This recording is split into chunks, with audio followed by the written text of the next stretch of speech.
देखो अभी तक इस सीरीज में अपन पूरी मैकेनिक्स रिवाइज कर चुके हैं। इसकी प्लेलिस्ट की लिंक आपको डिस्क्रिप्शन में मिल जाएगी। इलेक्ट्रोस्टैट, करंट, इलेक्ट्रिसिटी, कैपेसिटर वाला पोर्शन स्टार्ट कर चुके हैं। अभी हमें वापस से 11th का पोर्शन उठा रहे हैं, हीट वाला जो पोर्शन है ना पूरा, वो अपन रिवाइज कर रहे हैं। तो ये बच्चे जिनका इस साल एग्जाम है या जो 12th में आ चुके हैं वो इस वीडियो को बिल्कुल अच्छे से देखें। 11th का रिवीजन भी हो जाएगा साथ के साथ में, और जिन बच्चों का इस बार एग्जाम है वो फोड़ भी देंगे पूरा का पूरा। ठीक है, तो भाई 150 प्लस तो लेके आना है और फोड़ के दिखाना है, और वो फोड़ के दिखाएंगे। ठीक है, पूरा एक कंसंट्रेशन के साथ में। चलो तो कैलोरीमेट्री का रिवीजन स्टार्ट करते हैं फटाफट से। तो चलो सबसे पहले देखते हैं यार कैलोरी की डेफिनेशन क्या होती है।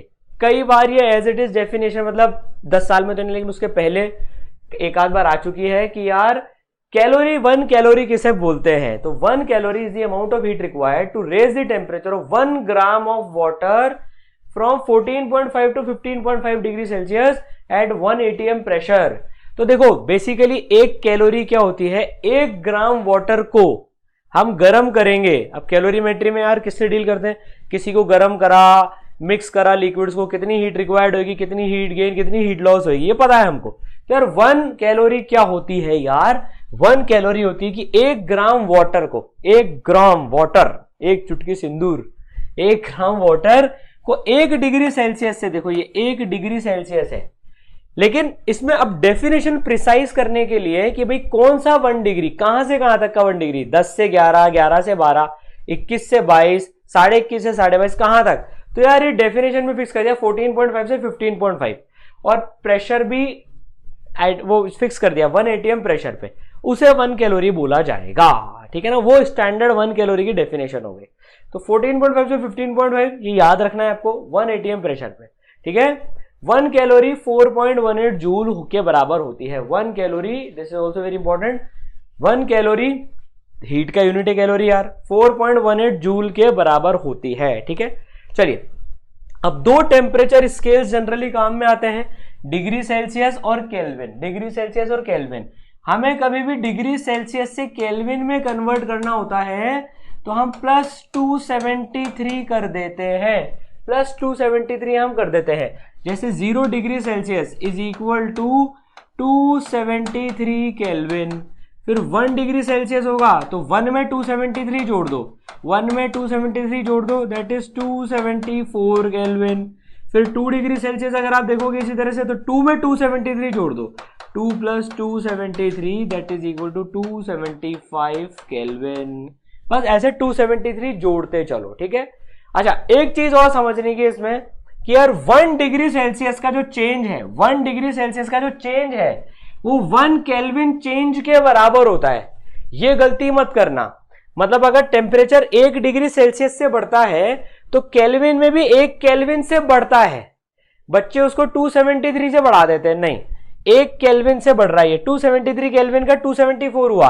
तो देखो जब मैं 0 डिग्री सेल्सियस से 1 डिग्री सेल्सियस तक गया तो 1 डिग्री सेल्सियस का चेंज आया, उसी जगह हम 273 केल्विन से 274 केल्विन पर चले गए तो 1 केल्विन का चेंज आया। तो मतलब 1 डिग्री सेल्सियस का चेंज, ये चेंज की बात कर रहे हैं अपन, जो टेम्परेचर बढ़ाया हमने या घटाया, तो 1 डिग्री सेल्सियस का चेंज 1 केल्विन चेंज के बराबर होता है। समझ गए, चलिए बहुत बढ़िया, awesome. Now 0th law of thermodynamics बड़ा सिंपल सा लॉ है, वैसे पूछा नहीं गया लेकिन पता होना चाहिए। ठीक है, कि यार अगर 2 बॉडी थर्मल इक्विलिब्रियम में A और B, और B और C थर्मल इक्विलिब्रियम में है, थर्मल इक्विलिब्रियम में होने का मतलब होता है उनका टेम्परेचर बराबर होना। तो A और B थर्मल इक्विलिब्रियम में है तो A का टेम्परेचर B के टेम्परेचर के बराबर होगा। B और C थर्मल इक्विलिब्रियम में है तो B और C का टेम्परेचर बराबर होगा। तो 0th लॉ कहता है कि अगर A और B थर्मल इक्विलिब्रियम में है, B और C थर्मल इक्विलिब्रियम में है, तो यार लॉजिकल सी बात है कि A और C भी थर्मल इक्विलिब्रियम में होंगे तो A और C का टेम्परेचर भी बराबर होगा। मैं तेरे बराबर हूं तो उसके बराबर है, मतलब यार मैं उसके बराबर हूं। ठीक है, सिंपल सा लॉ है, 0th लॉ ऑफ थर्मोडायनामिक्स, ध्यान रखना है ये। ठीक है, चलिए बहुत बढ़िया। अब जो सबसे इंपॉर्टेंट फॉर्मूला इस चैप्टर का जो है वो आ चुका है, ये सबसे इंपॉर्टेंट है, सबसे ज्यादा इसी से क्वेश्चन पूछे जाते हैं कि अगर कोई हम m मास का ऑब्जेक्ट लें या लिक्विड लें, गैस लें या सॉलिड लें, कुछ भी लें यार, है ना, मतलब लिक्विड सॉलिड की जनरली बात करते हैं इसमें अपन, ठीक है। m मास का अपन ने कोई सब्सटेंस लिया, उसमें आग लगा दी हमने भाई साहब, पूरा विजुलाइज करके देखो, आग लगा दी यहाँ पर, तो यार आग लगा दी तो टेम्परेचर बढ़ेगा ना यार, हम किसी में आग लगा देते तो टेम्परेचर बढ़ता है, तो उसका टेम्परेचर डेल्टा टी से बढ़ गया, कितने से बढ़ गया, डेल्टा टी से बढ़ गया, ठीक है। तो उसको जो हीट रिक्वायर्ड होगी delta Q will be M S delta T, M S delta T, very important formula, delta Q is equal to M S delta T. S क्या होती है, specific heat capacity, specific heat capacity, ठीक है ना। Specific heat capacity मतलब होता है कि यार 1 ग्राम को 1 डिग्री सेल्सियस से बढ़ाने के लिए कितनी हीट लगती है, ठीक है। तो M S delta T, mass specific heat into delta T, ठीक है। एक और टर्म होता है हीट कैपेसिटी, जो कि होता है m इंटू एस के बराबर, मास इंटू स्पेसिफिक हीट कर देते हैं तो हीट कैपेसिटी आ जाता है। तो डेल्टा क्यू क्या होता है, c डेल्टा टी। तो देखो यार ms को c लिख दिया, ms को c लिख दिया बेसिकली, तो यहां पर c डेल्टा टी। तो कई बार क्वेश्चंस में स्पेसिफिक हीट कैपेसिटी देने के बजाय हीट कैपेसिटी दे देते हैं, तो उसको आप डेल्टा टी से मल्टीप्लाई कर देना, कितने टेम्परेचर से रेस करा, ठीक है। मोलर हीट कैपेसिटी होती है यार 1 मोल को 1 डिग्री से बढ़ाने के लिए कितनी चाहिए, मोलर हीट कैपेसिटी क्या होती है, 1 डिग्री, 1 मोल ऑफ सब्सटेंस को 1 डिग्री सेल्सियस से बढ़ाने के लिए कितनी चाहिए, समझ गए, ठीक है। This is molar heat capacity. तो यार देखो अब ये एक क्वेश्चन आया 2020 में, इसको करने से पहले एक सिंपल सा एक क्वेश्चन ले लेते हैं। मान लो जैसे वाटर की जो स्पेसिफिक हीट कैपेसिटी है वो है एस ऑफ वाटर, अगर अपन बात करें 1 जूल या 1 कैलोरी, कैलोरी में बात कर लेते हैं, चलो यार 1 जूल नहीं 1 कैलोरी में बात कर लेते हैं, 1 कैलोरी पर ग्राम केल्विन या पर डिग्री सेल्सियस, बात एक है पर ग्राम पर केल्विन, मतलब एक ग्राम वाटर को 1 केल्विन से या 1 डिग्री सेल्सियस से टेम्परेचर बढ़ाने के लिए 1 कैलोरी लगती है। तो बताओ कोई हमसे पूछे डेल्टा क्यू कितनी चाहिए भैया, डेल्टा क्यू कितनी चाहिए फॉर 5 ग्राम वाटर को 10 डिग्री सेल्सियस से बढ़ाने के लिए, तो बस यार फॉर्मूला लगा देंगे, delta Q is equal to M S delta T. M कितना हो गया, 5 ग्राम हो गया, यूनिट का यूनिट में देख लेना, यूनिट भी लिखते जाए करो इसमें, 5 ग्राम हो गया। एस की वैल्यू कितनी हो गई, 1 कैलोरी पर ग्राम केल्विन। 10 डिग्री सेल्सियस से बढ़ाना है, मतलब 10 केल्विन से बढ़ाना है, तो 10 केल्विन लिख लो यहाँ पर, या डिग्री सेल्सियस, ठीक है जो भी। तो केल्विन से केल्विन काटो, ग्राम से ग्राम काटो, तो देखो 5 इंटू 10 50 कैलोरी बच गया, तो ये हो गया 50 कैलोरी। तो हमें 50 कैलोरी चाहिए होगी 5 ग्राम पानी को 10 डिग्री सेल्सियस से टेम्परेचर बढ़ाने के लिए। हुआ रिवाइज, बिल्कुल हुआ सर रिवाइज, चलिए बहुत बढ़िया। अब नीट 2020 में एक क्वेश्चन आया है, ठीक है ना, देखते हैं क्या क्वेश्चन है, साथ के साथ में हमें ना क्वेश्चन भी लेते जाएंगे, कॉन्सेप्ट बड़ा क्वेश्चन लिया, छोटा टॉपिक है कैलोरीमेट्री, इनके क्वेश्चंस भी साथ के साथ में करते चलेंगे, ठीक है। Quantities of heat required to raise the temperature of 2 solid copper spheres, underline कर लो, सॉलिड कॉपर स्फीयर्स हैं, एक का रेडियस है R1, एक का रेडियस है R2, R1 बड़ा है 1.5, R2 है, थ्रू 1 केल्विन, 1 केल्विन से बढ़ाना है, तो रेशियो पूछ रहा है हीट का। तो बेसिकली यार ये एक बड़ा स्फीयर है, सॉलिड स्फीयर है R1 का, और एक छोटा स्फीयर है R2 का, ठीक है ना। ये इसको भी हमें दोनों कॉपर से हैं, इसका मतलब दोनों की स्पेसिफिक हीट कैपेसिटी सेम है, S और S, सेम मटेरियल की स्पेसिफिक हीट कैपेसिटी सेम होती है, ठीक है ना। अब यार दोनों को टेम्परेचर 1 केल्विन से बढ़ाना है, तो 1 केल्विन से बढ़ाना है, डेल्टा टी की वैल्यू 1 केल्विन और 1 केल्विन गिवन है। तो यार जब मैं फॉर्मूला लिखूंगा डेल्टा क्यू, इसका मास m1 बोल लेते हैं, इसका मास m2 बोल लेते हैं, मास अलग अलग होगा क्योंकि वॉल्यूम अलग अलग है, ठीक है। तो यार m1 s डेल्टा टी और इसका हो जाएगा m2 s delta T. s और डेल्टा टी दोनों में सेम है, इसलिए सेम लिख दिया। तो डेल्टा क्यू का रेशियो चाहिए हमको, तो देखो डेल्टा क्यू का रेशियो कितना हो जाएगा, delta Q1 by delta Q2 will be equal to m1 by m2। तो भाई यार इन दोनों को डिवाइड कर देंगे, तो s डेल्टा टी काटा पीटी मचा दो, m1 बाय m2 के रेशियो में आंसर होगा। अब मास कैसे निकालें दोनों का यार, दोनों सेम मटेरियल के बने हुए हैं, तो डेंसिटी कितनी होती है, density is equal to mass upon volume, तो mass is equal to density into volume. Copper है तो दोनों की डेंसिटी D और D सेम ही होगी, दोनों की डेंसिटी, तो मटेरियल सेम है भाई, ठीक है। तो मास 1 बाय मास 2 का जो रेशो हो जाएगा वो वॉल्यूम 1 बाय वॉल्यूम 2 का रेशो हो जाएगा, दोनों की वॉल्यूम का रेशो हो जाएगा ये, विच विल बी, वॉल्यूम कितनी होती है 4/3 पाई R1 क्यूब अपॉन 4/3 पाई R2 क्यूब।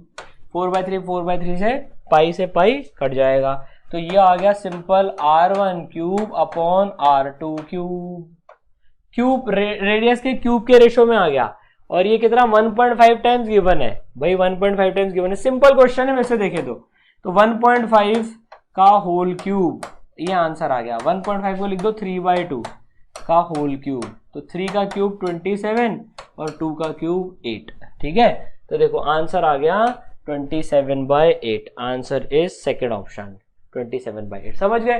तो ऐसे क्वेश्चन जनरली आते हैं, तो उसमें सबसे पहले करने की ट्रिक क्या होती है, ऐसे डायग्राम बना के लिखते जाओ क्या क्या चीजें सेम हैं और क्या क्या चीजें डिफरेंट है। नीट में मेजरली इसी टाइप के क्वेश्चन पूछे जाते हैं, कंपैरिजन वाले। इलास्टिसिटी में भी आप देखोगे मेजर क्वेश्चन कंपैरिजन वाले हैं, दो चीजें दे देंगे, इसका बताओ इसका बताओ, ठीक है। तो उसमें क्या होता है, एक का डायग्राम बना लो, दूसरा डायग्राम बना लो, चीजें लिखते जाओ क्या क्या सेम है और क्या क्या अलग अलग है, आंसर आ जाता है, समझ गए। चलिए बहुत बढ़िया। नाउ अब आइसोलेटेड सिस्टम में अब अपन ये रिवाइज करते हैं, अगर दो लिक्विड्स को हमने मिला दिया तो यार एक हीट गेन करेगा एक हीट लूज करेगा, ठंडी और गर्म चीज को मिला दिया तो दोनों कॉमन टेम्परेचर पे पहुंचेंगे।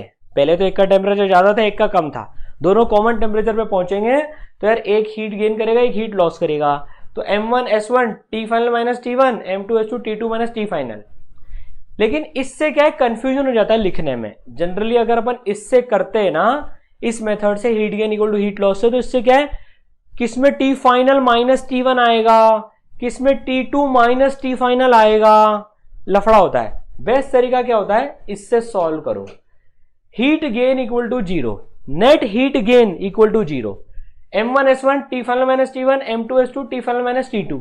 बस तो आपको इसमें ये ध्यान रखना है, फाइनल माइनस इनिशियल करना है, बस फाइनल माइनस इनिशियल करना है, इसमें भी फाइनल माइनस इनिशियल, इसमें भी फाइनल माइनस इनिशियल। अपने आप एक टर्म पॉजिटिव और एक टर्म नेगेटिव आ जाएगी, आपको दिमाग ही नहीं लगाना। फिर चाहे आप इसको राइट हैंड साइड पे ले जाके सॉल्व कर लो, क्योंकि अगर अभी 2 लिक्विड है, 3 लिक्विड आ गए तो 4 लिक्विड आ गए तो उसमें किसका बड़ा किसका घटा पता ही नहीं होता है। तो इसलिए इसमें ऐसे लिखो, हीट गेन का sum equal to 0, M1S1 delta T1 M2S2 delta T2 equal to 0, अपने आप सॉल्व हो जाएगा, ठीक है। चलो बहुत बढ़िया।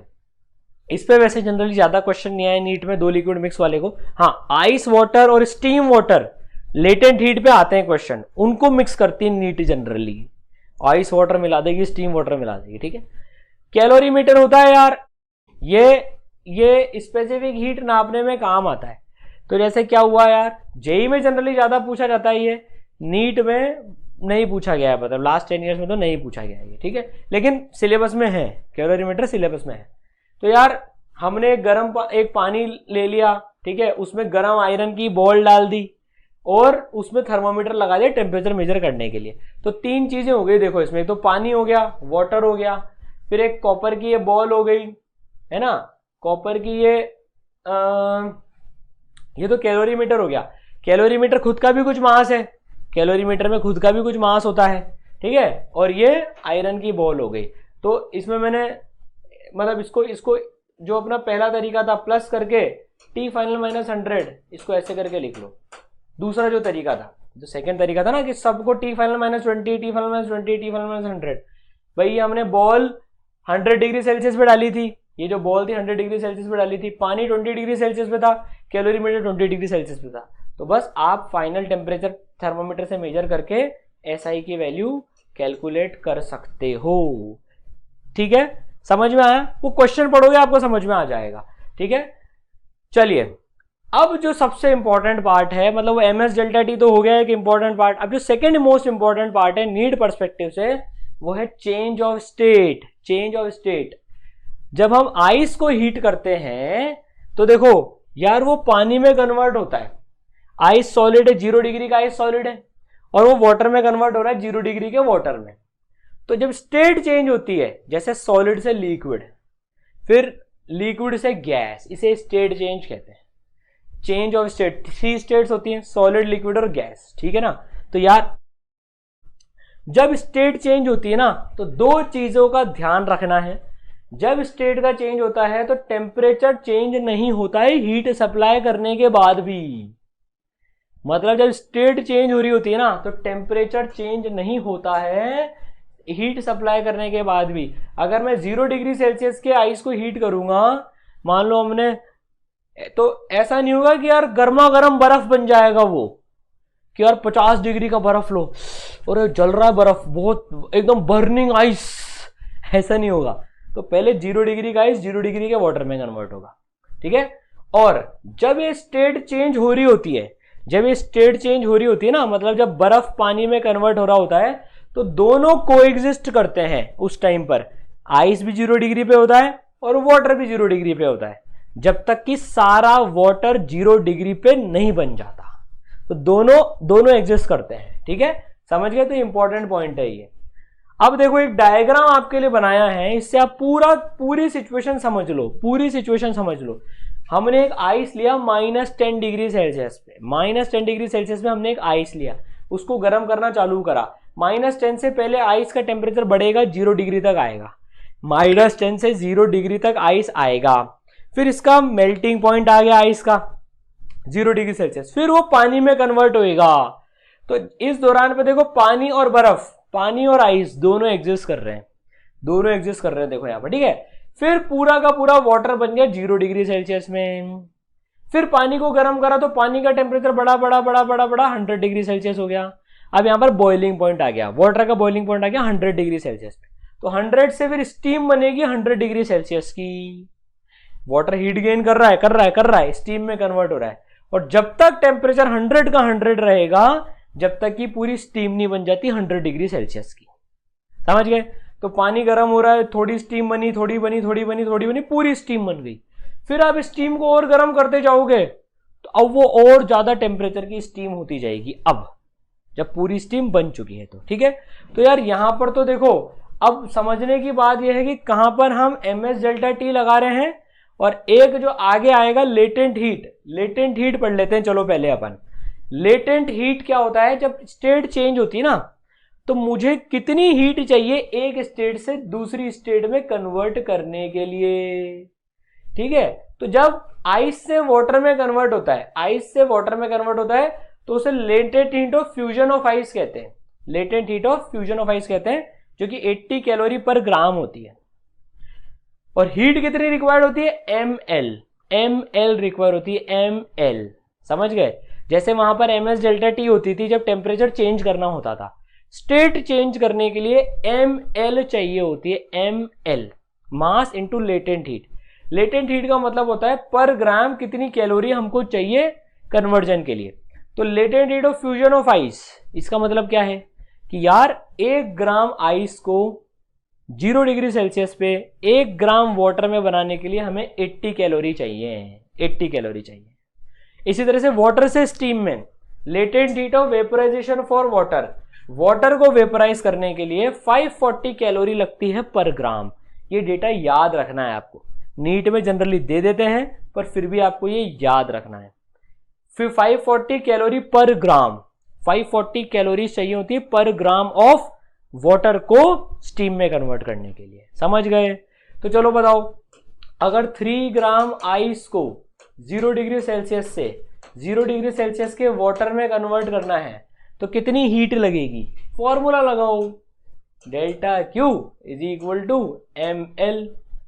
सर इसमें डेल्टा टी नहीं आता क्या, यार टेम्परेचर तो चेंज हो ही नहीं रहा, टेम्परेचर तो चेंज हो ही नहीं रहा, तो डेल्टा टी क्यों आएगा, टेम्परेचर तो चेंज हो ही नहीं रहा है। तो ml, मास कितना है 3, l कितनी है 80, तो this will be equal to 240 calories.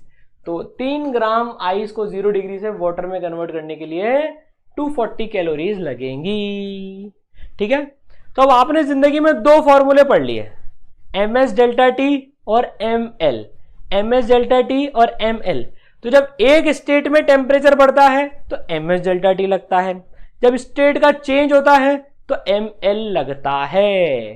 ठीक है, तो जरा इस डायग्राम में देखकर बताओ, चलो इस डायग्राम में देखकर बताओ, जब ये आइस यहां से वाटर में कन्वर्ट हो रहा है, यहां पर कौन सा फॉर्मूला लगाओगे, ml की ms delta T? Sir simple है, वेरी गुड, ml लगेगा यहां पर तो फॉर्मूला। अब यहां से वाटर टू वाटर कन्वर्ट हो रहा है, यहां पर क्या फॉर्मूला लगेगा, ms डेल्टा टी लगेगा यहां पर। जब टेम्परेचर बढ़ रहा है तो ms डेल्टा टी, और जब स्टेट चेंज हो रही है तो ml लगेगा। हुआ रिवाइज? याद आ गई सारी चीजें? सर परफेक्टली याद आ गई। ठीक है, चलो यहां बताओ, यहां से यहां क्या लगेगा, अभी आपको कंफ्यूज करते हैं। देखो -10 के आइस से 0 के आइस में टेम्परेचर बढ़ गया, तो यहां पर भी ms डेल्टा टी लगेगा। यहां पर आइस की स्पेसिफिक हीट लगेगी यहां पर, तो यहां पर मैं आइस लिख देता हूं, यहां पर आइस की स्पेसिफिक हीट लगेगी यहां पर। ठीक है, चलिए बहुत ही बढ़िया, तो समझ में आया। अब ये ग्राफ है, ये ग्राफ वैसे नीट में ज्यादा पूछा नहीं जाता है, लेकिन सिलेबस में है, रिवाइज करना बनता है। ठीक है, जेई में इस ग्राफ पे क्वेश्चंस आ जाते हैं भाई। हाँ, इसकी स्लो फ्लो पूछ लेते हैं वहां पर वो लोग। ठीक है ना, चलो तो यार ये ग्राफ है, सिंपल सा ग्राफ है, melting point, boiling point, temperature, और ये क्यू, हीट देते जा रहे हैं, टेम्परेचर का ग्राफ बना दिया।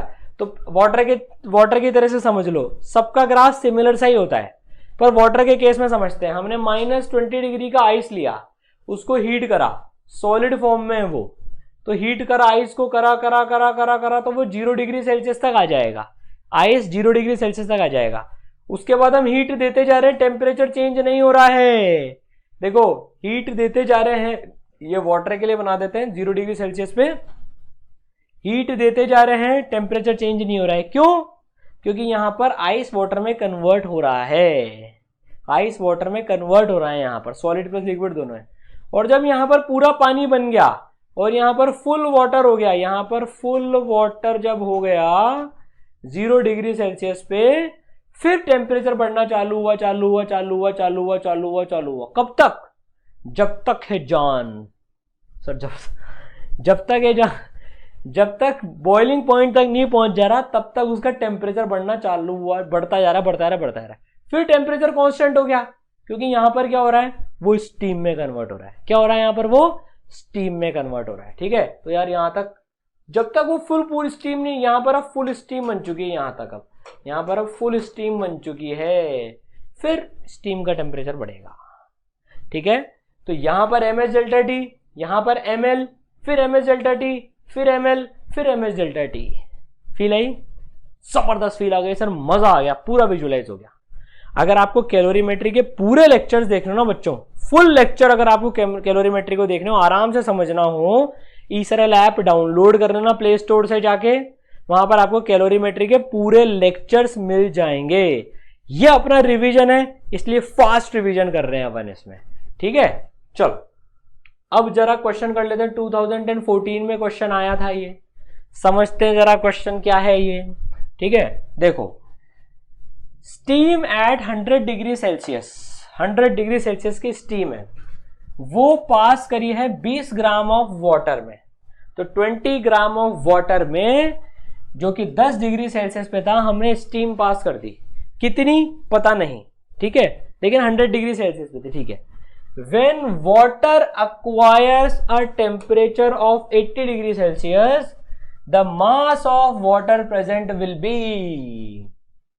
तो ये क्या बोल रहा है कि जब पानी, टोटल पानी 80 डिग्री सेल्सियस पे, 80 डिग्री सेल्सियस पे आ जाएगा, तो बताओ मास ऑफ वाटर कितना होगा, मास ऑफ वाटर कितना होगा। सर सिंपल तो है सर, ये 20 ग्राम पानी तो था, 20 ग्राम पानी था, 20 का 20 रहेगा। नहीं, ऑप्शन में देखो एक भी 20 नहीं है। 20 कैसे रहेगा? स्टीम भी जो थी वो पानी में कन्वर्ट हो जाएगी ना, 80 डिग्री सेल्सियस के पानी तक पहुंचना है स्टीम को भी। तो हुआ क्या, इसको करने का तरीका देखो, इसको ऐसे करा जाता है, यहां पर ले लो आप स्टीम, है ना। मान लो x ग्राम ऑफ स्टीम थी, x ग्राम ऑफ स्टीम थी, कितने पे थी, 100 डिग्री सेल्सियस पे। और इधर आपने शुरुआत किससे करी थी, इधर आपने शुरुआत, और दूसरा चीज क्या ली थी आपने, वाटर लिया था 20 ग्राम का 10 डिग्री सेल्सियस पे, दोनों को मिला दिया। तो ये तो ठंडी होएगी और ये गर्म होएगा, गर्म और ठंडा मिला दिया तो इसका टेम्परेचर घटेगा, इसका टेम्परेचर बढ़ेगा, तो ये हीट लूज करेगी स्टीम। तो पहले स्टीम किस में कन्वर्ट होगी, पहले स्टीम किस में कन्वर्ट होगी, वाटर में कन्वर्ट होगी, वही x ग्राम वाटर में कन्वर्ट होगी 100 डिग्री सेल्सियस में, हीट लूज करेगी यहां पर। और फिर ये कन्वर्ट होके आएगा, अब ये वाटर कन्वर्ट होगा, कन्वर्ट नहीं होगा, मतलब वाटर का टेम्परेचर अब 80 डिग्री सेल्सियस तक पहुंचाना है हमको, वाटर का टेम्परेचर 80 डिग्री सेल्सियस तक पहुंचाना है। और ये भी अपना टेम्परेचर बढ़ा के 10 से 80 तक पहुंच गया, ये भी अपना टेम्परेचर बढ़ा के 10 से 80 तक पहुंच गया। तो यहां पर x plus 20 gram of water आ जाएगा, x plus 20 gram of water आ जाएगा यहां पर। तो जो हमारा आंसर होगा वो x प्लस 20 ग्राम होगा। समझ रहे हो, x ग्राम स्टीम पहले x ग्राम वाटर में कन्वर्ट हुई 100 डिग्री पे, फिर 100 डिग्री से ये पानी 80 डिग्री तक पहुंचा, और उसी समय में ये 20 ग्राम पानी 10 डिग्री सेल्सियस से 80 डिग्री पे पहुंच गया। तो सिंपल सी बात है, जितनी इसने हीट लूज करी, जितनी इसने हीट लॉस करी, उतनी इसने हीट गेन करी। सिंपल सी बात है, फटाफट से कैलकुलेशन कर लेते हैं। देखो सब हमने ग्राम में लिया है, ये कैलोरी पर ग्राम पर डिग्री सेल्सियस में गिवन है, ये भी कैलोरी पर ग्राम में है, तो सब कुछ सीजीएस सिस्टम में चल रहा है, ग्राम सेंटीमीटर में चल रहा है सारा मामला, ठीक है ना। और कैलोरी, तो यार अब हीट लॉस कितनी हुई, सबसे पहले स्टीम से वाटर में कन्वर्ट करो, तो हीट लॉस कितनी होगी भैया, हीट लॉस कितनी हुई, x इंटू सबसे पहले ये 540, तो 540 इतनी हीट यहां पर लूज हुई, यहां पर ml लगेगा, ml लगेगा यहां पर। कभी आप गलती करो ना यार, गलती गलत फॉर्मूला लगाओ तो यूनिट लिख लिया करो, x क्या है ग्राम है, और ये 540 क्या है, कैलोरी पर ग्राम है, तो कैलोरी पर ग्राम, तो देखो ग्राम से ग्राम कट गया, कैलोरी बचनी चाहिए, कुल मिला के कैलोरी बचनी चाहिए, प्लस यहां से यहां पर कितना हीट लॉस करा, ms डेल्टा टी, तो यार कितना हो जाएगा यहां पर, ms डेल्टा टी हो जाएगा, तो x इंटू s की वैल्यू कितनी है, 1 गिवन है, 1 इंटू टेम्परेचर में कितना चेंज आया, 100 माइनस 80, इतनी हीट लॉस हो गई, टोटल मिला के। तो सम कर लेते हैं इसको, कितना हो गया ये 540x प्लस 20x, ठीक है, इतना हो गया, ये इतना ही तो हुआ 540x प्लस 20x। अब इस पानी ने कितनी हीट गेन करी वो लिख लेते हैं जरा, हीट गेन कितनी हुई भाई, हीट गेन हुई यहां से लेकर यहां तक हम पहुंचे, हीट गेन कितनी हुई, ये 20 ग्राम पानी था, ms डेल्टा टी लगेगा, तो 20 into S into delta T, change in temperature कितना आया, 10 से 80 तक पहुंच गए, तो 80 माइनस 10, तो ये हो गया 20 इंटू 70, तो बस अब दोनों को बराबर कर दो यार, दोनों को बराबर करें, heat loss equal to heat gain, दोनों को बराबर करें, तो 540 plus 20 560, 540 plus 20 560, x is equal to 20 into 70, x की वैल्यू आ जाएगी, तो यार x is equal to 20 into 70 divided by 560, 0 से 0 काटो, 7 8 जा, और 8 को 4 से काटो 2, 5 by 2 that is equal to 2.5 gram, x की वैल्यू 2.5 ग्राम आ गई, ठीक है। और आंसर हमारा क्या है, टोटल वाटर, x प्लस 20 हमारा आंसर है, तो 20 प्लस 2.5 22.5, जो हमारा आंसर है वो है x प्लस 20 दैट इज 22.5, ठीक है। थोड़ा सा बड़ा क्वेश्चन था, लेकिन जब आप खुद सॉल्व करने बैठोगे तो फास्ट वे में हो जाएगा। ठीक है, चलिए अब कैलोरीमेट्री का लास्ट सवाल करते हैं। नीट 2016 का सवाल है, फिर हमारा कैलोरीमेट्री का रिवीजन खत्म हो जाएगा पूरा। ठीक है, थ्योरी हम पूरी रिवाइज कर चुके हैं। क्या क्वेश्चन है? अ पीस ऑफ आइस, एक आइस का टुकड़ा जो है falls from a height h height से गिर रहा है, so that it melts completely, पूरा वो मेल्ट हो जा रहा है, पूरा वो मेल्ट हो जा रहा है। ठीक है, ठीक है, तो भाई एक आइस का टुकड़ा है, h हाइट से गिर के वो सीधा पानी में यहां पर कन्वर्ट हो जा रहा है। ठीक है, only 1/4 of the heat produced, 1/4 का मतलब 1/4 of the heat produced is absorbed by the ice and all energy of ice gets converted into heat during its fall. तो क्या बोल रहा है कि जब आइस का ये टुकड़ा, ये आइस का ये टुकड़ा जो है ये नीचे गिरा, तो इसकी जो सारी एनर्जी थी वो हीट में कन्वर्ट हो गई, सारी एनर्जी हीट में कन्वर्ट हो गई। लेकिन इस आइस ने 1/4 ही हीट यूज में ली। मतलब मिला के बात यह है कुल मिला के कि 1/4 जो इसकी एनर्जी थी ना वो इसने अपने काम में ले ली। तो m मास का आइस मान लो वो h हाइट से गिर रहा है, तो उसकी कितनी ग्रेविटेशन एनर्जी कन्वर्ट हुई? mgh हुई। इसकी 1/4 इसने काम में ले ली, इसकी 1/4 इसने काम में ले ली वाटर में कन्वर्ट होने में, और वो इसने अपने को वाटर में कन्वर्ट करने में काम में ले ली। तो ml निकालना क्या है हमको? h निकालनी है, m से h ये तो उड़ाओ, तो h की वैल्यू कितनी हो गई? 4l/g। अब मजे की बात देखो, 4l/g अब सारे किलोमीटर में गिवन है, लेकिन सबके नंबर्स अलग हैं, 34, 554, 136, 68। तो एक ट्रिक बताता हूं यहां पर, देखो यूनिट की चिंता मत करो, सीधे वैल्यू डालो 4 इंटू एल। एल की वैल्यू कितनी गिवन है? 3.4 जूल पर केजी, ऐसा यूनिट में है। जी की वैल्यू 10 न्यूटन पर केजी, मीटर पर सेकंड स्क्वायर होता है, ये स्टाइल मार रही है नीट फोकट की। हाँ, न्यूटन पर केजी, अबे मीटर पर सेकंड स्क्वायर लिख दे यार। ठीक है, तो यार दोनों ऐसा यूनिट पे गिवन है, तो 4 इंटू 3.4 इंटू 10 की पावर 5 डिवाइडेड बाय 10। तो ये 10 से एक 10 की पावर ये उड़ा दो। आप तो सिंपल 34 को 4 से मल्टीप्लाई कर लो, 34 को 4 से मल्टीप्लाई करोगे तो 4 4 16, कैरी लगा 1, 12 और 3, 136 का नंबर कहाँ दिख रहा है? 136 का नंबर दिख रहा है यहाँ पर। ठीक है, बाकी यूनिट की टेंशन लेने की जरूरत नहीं है, 136 अपने आप आंसर आ गया, अपने आप वो किलोमीटर में आ जाएगा वो। ठीक है, समझ गए?